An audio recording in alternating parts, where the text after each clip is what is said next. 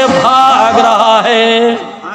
تو آج ہم لوگ اپنی زندگی کو صحیح طور طریقے سے گزارنے کی کوشش کریں, صحیح طور طریقے سے گزارنے کی کوشش کریں تاکہ ہم اور آپ اپنی زندگی کو سجا سکتے ہیں, سنوار سکتے ہیں. ورنہ ہم بھی کھائیں گے, مسلمان بھی کھائے گا, ایک تو کافر بھی کھائے گا, مسلمان بھی زندگی گزارے گا, ایک کافر بھی زندگی گزارے گا.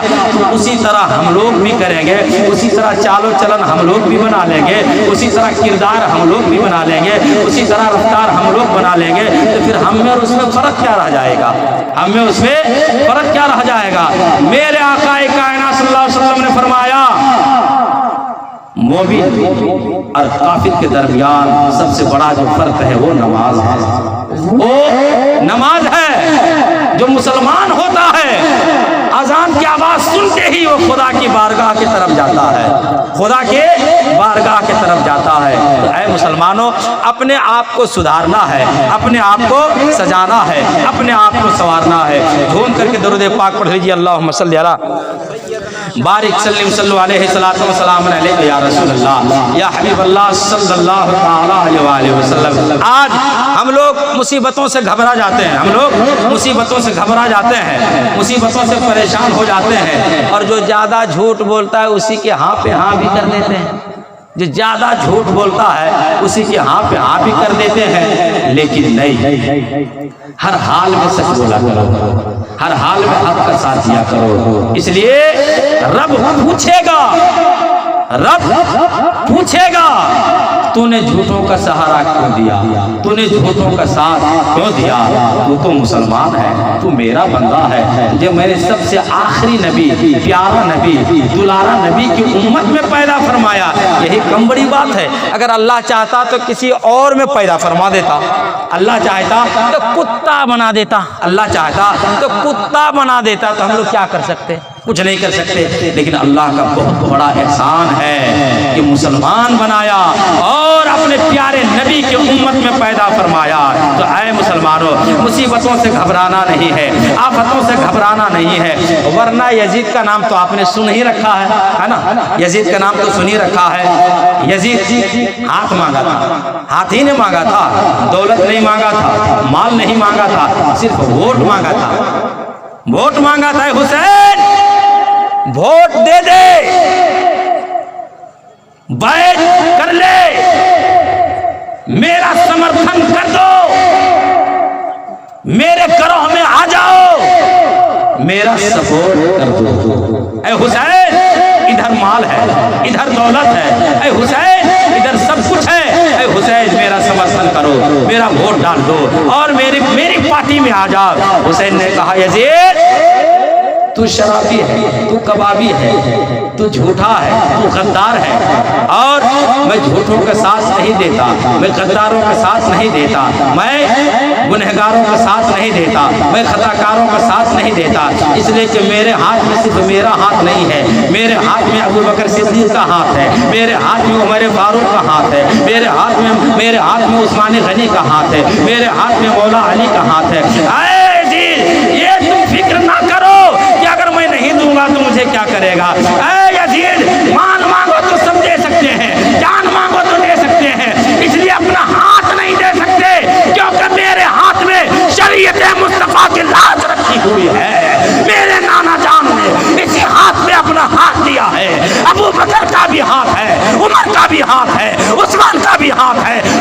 علی کا بھی ہاتھ ہے، اے یزید تجھے جو چاہیے کر لے، لیکن حسین جھوٹے کا ساتھ نہیں دے سکتا ہے، حسین شرابی کا ساتھ نہیں دے سکتا ہے۔ اے مسلمانوں، اگر آپ نے آپ کو حسینی کا ہونے کا دعویٰ کرتے ہو، اپنے آپ کو اگر حسینی گھر بنانا چاہتے ہو، اپنے آپ کو حسینی اولاد بنانا چاہتے ہو، اپنے آپ کو اپنی بیوی کو فاطمہ کی کنیز بنانا چاہتے ہو، اپنی بیٹیوں کو فاطمہ کی کنیز بنانا چاہتے ہو، تو میدان کربلا کی سیرت کو نگاہوں میں رکھو۔ اے مسلمانوں، کون سی مصیبتوں کا پہاڑ اس پر نہیں توڑا گیا ہے؟ میدان کربلا میں کس طرح کی مصیبتوں سے نہیں ستایا گیا ہے، لیکن میرے امام عالی مقام نے اللہ پر بھروسہ کر کے باغ کی زندگی کو گزارتے گئے اور اپنے ماننے والوں کو کہا، اے میرے نانا جان کے کلمہ پڑھنے والوں، مصیبتیں آ جائے تو گھبرانا نہیں، آفتیں آ جائے تو گھبرانا نہیں، اور کلفتوں اگر گھیر لے تو گھبرانا نہیں۔ اس لیے مذہب اسلام کی شان وہ ہے، اگر جان مانگے تو جان دے دینا،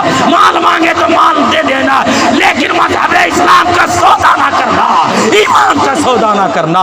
چاہے مسلمانوں، ایمان تازہ کیسے رہے گا؟ ایمان پھولتا پھلتا کیسے رہے گا؟ اب جہاں ایمان میں تازگی ملتی ہے، جہاں ایمان میں تر و تازہ جہاں پیدا ہوتا ہے، وہ جگہ ہم لوگ چھوڑ دیتے ہیں۔ اس لیے میرے آقا فرماتے ہیں، جب بندہ مومن سجدے میں جاتا ہے تو سب سے زیادہ رب کے قریب ہو جاتا ہے، سب سے زیادہ رب کے قریب ہو جاتا ہے۔ آج ہم لوگوں کا یہ طریقہ ہے، اگر کوئی نیتا، کوئی منسٹر، کوئی فنسٹر، کوئی اٹر، کوئی پٹر سے زیادہ اگر ملاقات ہوتی ہے نا، لٹر پٹر سے کوئی زیادہ ملاقات کر لیتا ہے، یعنی نیتا لوگوں سے، کہتا ہے میرا وہ ایس پی سے جان پہچان ہے، میرا وہ ایس پی سے جان پہچان ہے، اب غرور میں رہتا ہے، غرور میں رہتا ہے۔ یہ دنیا کی بات ہے، غرور ہوتا ہے نا۔ اگر کوئی دن بھر میں 5 ٹائم اگر رب سے ملاقات کرے گا تو کیا ہوگا؟ رب سے ملاقات کرے گا تو کیا ہوگا؟ تو جو جس کے آپ کو تو سمجھ میں آ رہا ہے کہ اگر وہ فلاں ایس پی فلاں منسٹر اگر میرے زیادہ قریب ہے، اس کے میں زیادہ قریب ہوں تو میرا سپورٹ کرے گا، دنیاوی بات ہے، سپورٹ کرتا ہے نا۔ تو اگر کوئی رب کے زیادہ قریب رہے گا تو کیا میرا پروردگار اس کو عذاب دے گا؟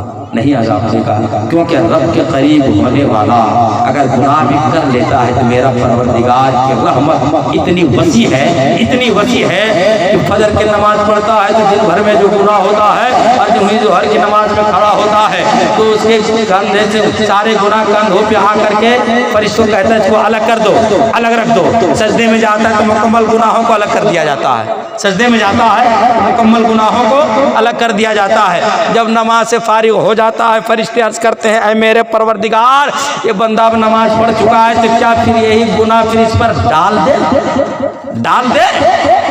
میرا رب فرماتا ہے، فرشتوں ایسا کیسے ہو سکتا ہے؟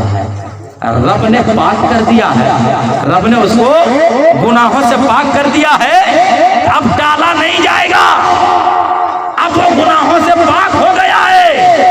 مسلمانوں، نماز لوگ پڑھتے ہیں، گناہوں سے پاک ہو جاتا ہے، خطاؤں سے پاک ہو جاتا ہے، لیکن افسوس ہے جہاں سب کچھ ہے وہاں ہم لوگ چھوڑ دیتے ہیں۔ آوازیں آتی ہے، مؤذن پکارتا رہتا ہے، لیکن ہم لوگ چھوڑ دیتے ہیں، اور جہاں سے پکار کی آواز نہیں آتی ہے، جہاں کچھ نہیں ہوتا ہے، وہاں جا کے سکون تلاشتے ہیں، وہاں جا کے چین تلاشتے ہیں، وہاں جا کے آرام تلاشتے ہیں۔ اے مسلمانوں، سکون چاہیے تو رب کی بارگاہ میں جھکا کرو، آرام چاہیے تو رب کی بارگاہ میں جھکا کرو، انشاءاللہ تم دنیا میں بھی شاد رہو گے اور مرنے کے بعد بھی شاد رہو گے۔ درود پاک پڑھے، اللہم صلی علی بارک سلم صلو علیہ الصلوۃ والسلام علیک یا رسول اللہ صلی اللہ علیہ وسلم۔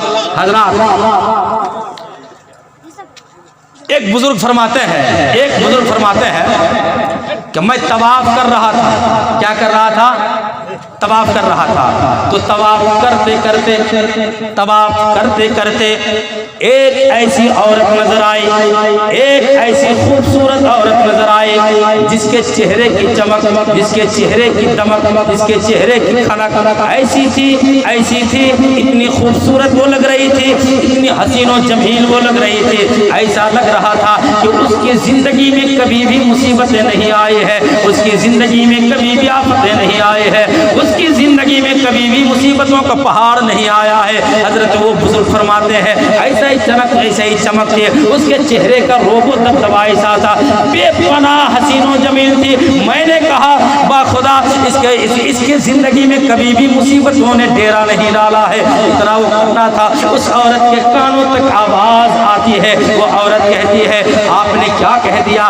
واللہ میں مصیبتوں سے جکڑی ہوئی ہوں، میں آفتوں سے جکڑی ہوئی ہوں، میں کلفتوں سے جکڑی ہوئی ہوں، مصیبتوں نے مجھے گھیر لیا ہے، آفتوں نے مجھے گھیر لیا ہے، کلفتوں نے مجھے گھیر لیا ہے۔ وہ بزرگ فرماتے جب آفتوں نے تجھے گھیر لیا ہے، مصیبتوں نے تجھے گھیر لیا ہے، کلفتوں نے تجھے گھیر لیا ہے، تو ایک بات بتا، کون سی ایسی چیز ہے، کون سی ایسی طاقت ہے جو تیرے چہرے کی رونق اس قدر بڑھ رہی ہے، تیرے چہرے میں چمک اس قدر آ رہی ہے، تیرے چہرے کی چمک اس قدر آ رہی ہے، تیرے چہرے کی رونق اس قدر تازہ ہو رہی ہے؟ اس نے کہا آپ کو پتا نہیں، آپ کو پتا نہیں۔ وہ عورت کہتی ہے سن، قربانی میرے شوہر نے کی۔ کیا قربانی میرے شوہر نے کیا؟ میرے 2 بچے چھوٹے چھوٹے تھے، قربانی ہو گئی۔ ایک بیٹے نے کہا کہ چھوٹے بھائی سے کہ بھائی ادھر آؤ، والد صاحب نے کس طرح بکری ذبح کیا، آؤ میں تجھے بتاؤں۔ بڑے بیٹے نے چھوٹے بیٹے کو لیٹا کر کے اس کو ذبح کر دیا، بڑے بیٹے نے چھوٹے بیٹے کو لٹا کر کے ذبح کر دیا۔ اب جب ذبح کر دیا تو بڑا بیٹا ڈر کے مارے جنگل کی طرف بھاگ گیا، جنگل کی طرف بھاگ گیا۔ اب جب وہ جنگل کی طرف گیا تو اسے ایک بھیڑیے نے کھا لیا، اسے ایک بھیڑیے نے کھا لیا۔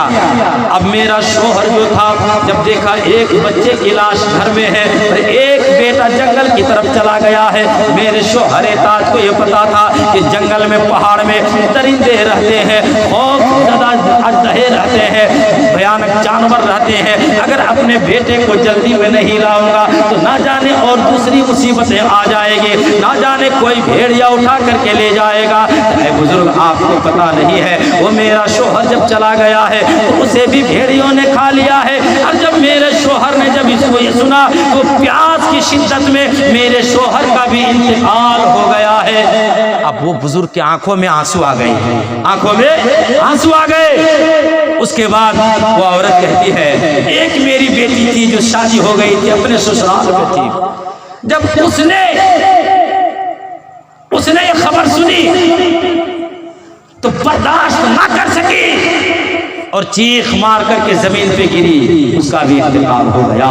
میری گود میں ایک چھوٹا بچہ تھا، وہ چولہے میں جو ہانڈی جو پک رہی تھی جوش مار رہا تھا، چھوٹا بچہ گھسٹتے گھسٹتے چولہے میں گیا اور اس کو ہلایا۔